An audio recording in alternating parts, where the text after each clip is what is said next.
Yeah. Yeah, well, that happens when you learn to sew. You learn to sew. You're in demand. Yeah. So you sew everything that needs to be sewed. What would you consider, like, looking back on your life, everything you've sewed, is there anything that you were really proud of, or something that, you really enjoyed? I mean, I know you sewed Rachel's wedding dress, right? Mm-hmm. And was there anything that you just looked at it afterwards and thought, I need that, I created that? No, because sewing was like cooking a meal. Even if you're the best cook in town, you just cook what you know how to cook. Yeah. I sewed what I knew or had to sew. Speaking of cooking, I know you had your own restaurant, right? The Stonewood? Mm-hmm. Why didn't... I was reading Aunt Dee Dee's notes, and you had told her that it was open for breakfasts and lunches, but not dinners. Well, in those days, in the first place, I wasn't set up. Well, yes, I was. I was set up for a dinner. But in those days, when you went out for dinner at a restaurant, I can't remember why. How was your restaurant set up? I mean, did you have a counter?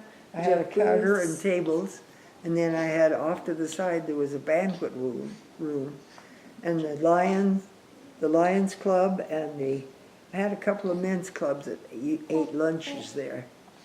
Not every day, but they'd have a meeting and a luncheon in my banquet room. I never served many banquets, but I served Lions and the... And where was that? Where was your restaurant? Boise.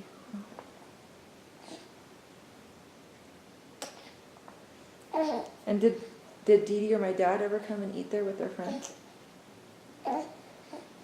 So it was cool that their mom had this restaurant they could bring their friends to. I was a darn good cook. Yeah, I know. I've eaten your food. And the restaurant wasn't anything outstanding or special. It was just a little restaurant with a little banquet room, extra room where the Lions Club could meet and have their luncheons once a month or however. So how did you come up with the idea to start a restaurant? I think I went to work there. I think I hired on, and the people who had bought it were making they were going broke fast. And I can't even remember how I think I had a friend, Jim, what was his name? And he and I had worked together in a finance company or something. And these guys were broke, and I was able to buy the restaurant at a ridiculous price. And Jim helped me get the money. I can't remember those details anymore, but I borrowed the money and I had to pay it. It was a loan. And I had to pay it back by the month, Yeah. But the restaurant was quite popular and quite well-to-do. Was it in the main part of No. town? This was in Boise, Idaho. And the depot, the train depot, was up on a hill, and you went down the hill and around that way to the restaurant, which was, in the main part of town was this way. And this restaurant was in a little, kind of an industrial area, but I can't remember. There were some other little shops and things in there. It was kind of a little mall-type place. And, I find that the things that have hurt me the most, if I'll put it that way, are the things that was closed out of my mind. And the restaurant didn't hurt me, but the attitude of my husband hurt. So since it was during that time frame. Yeah. My dad said that when he picked you up yesterday to bring you here, you told him that when you were in high school, a university or a college had offered you a scholarship? Tell me about that. I was promised. Well, my music teacher's name was Loney, Andrew Loney, Andy Loney. And what he did was set up he taught the band. In high school, you did everything. He taught the band, and he taught the glee clubs, they were called glee clubs, and he formed a woman's singing group of which I was a part. I was pretty good, far better than I ever knew. Had a beautiful voice. I could sing from here to here.